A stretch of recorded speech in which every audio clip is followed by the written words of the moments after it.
प्रिय विद्यार्थियों, आप सभी का अपने चैनल पर स्वागत है।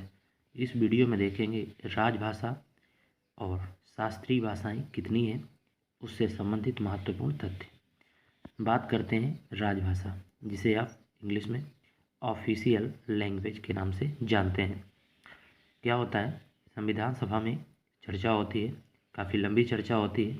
इसके बाद 14 सितंबर 1949 को हिंदी को राजभाषा स्वीकार किया जाता है।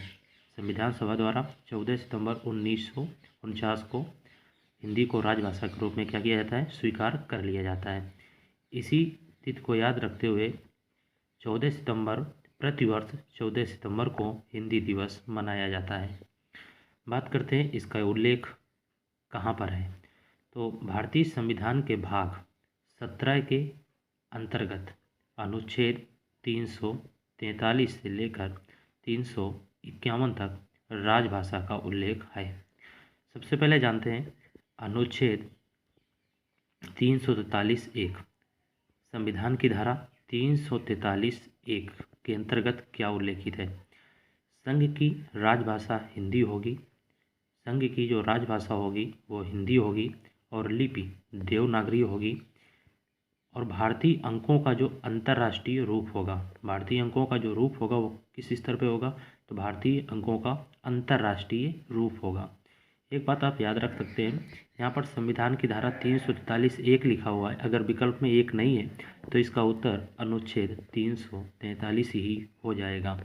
अगर सटीक देखें तो 343(1), ठीक है। अगर दोनों है 343 ए नंबर में और बी में 343(1), तो 343(1) को ही आप सही करिएगा। बात करते हैं अनुच्छेद 344 में किसका प्रावधान है। तो अनुच्छेद 344 में राजभाषा आयोग का गठन का प्रावधान है। इस आयोग का गठन किसके द्वारा किया जाएगा, तो इस गठन का आयोग राष्ट्रपति जी के द्वारा किया जाएगा। अगर बात करें प्रथम राजभाषा आयोग का गठन कब किया गया, तो प्रथम राजभाषा आयोग का गठन 1955 में किया गया और इसकी अध्यक्षता बीजी खेर जी के द्वारा की गई।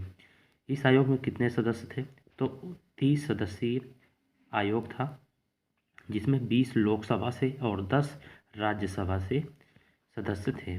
बात करते हैं अनुच्छेद 348 में क्या लिखा हुआ है। इसमें लिखा हुआ है सुप्रीम कोर्ट और हाई कोर्ट जो है, सर्वोच्च न्यायालय और उच्च न्यायालय की कार्यवाहियाँ जो होंगी अंग्रेजी भाषा में होंगी, ठीक है।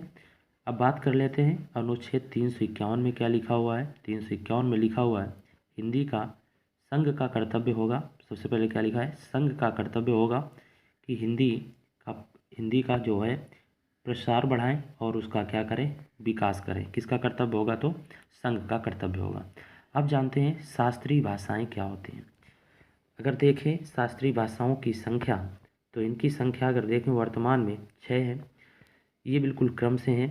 सबसे पहले तमिल जोड़ी जाती है शास्त्रीय भाषाओं की श्रेणी में, इसके बाद संस्कृत, इसके बाद तेलुगु, इसके बाद कन्नड़, इसके बाद मलयालम और अंतिम में उड़िया जोड़ी जाती है। तमिल कब जोड़ी जाती है, तो इसका उत्तर है 2004 में। और जो भी अंतिम भाषा जोड़ी गई है उड़िया, वो कब जोड़ी जाती है, 2014 में। ये थे शास्त्रीय भाषाओं से संबंधित और राजभाषा से संबंधित महत्वपूर्ण तथ्य और इनका उल्लेख कहाँ पर है, ये सभी बातें आपको बता दी गई। एक तथ्य और याद रखेंगे, भारतीय संविधान में राजभाषा का उल्लेख तो है, किंतु याद रहे भारतीय संविधान में राष्ट्रभाषा का उल्लेख नहीं है।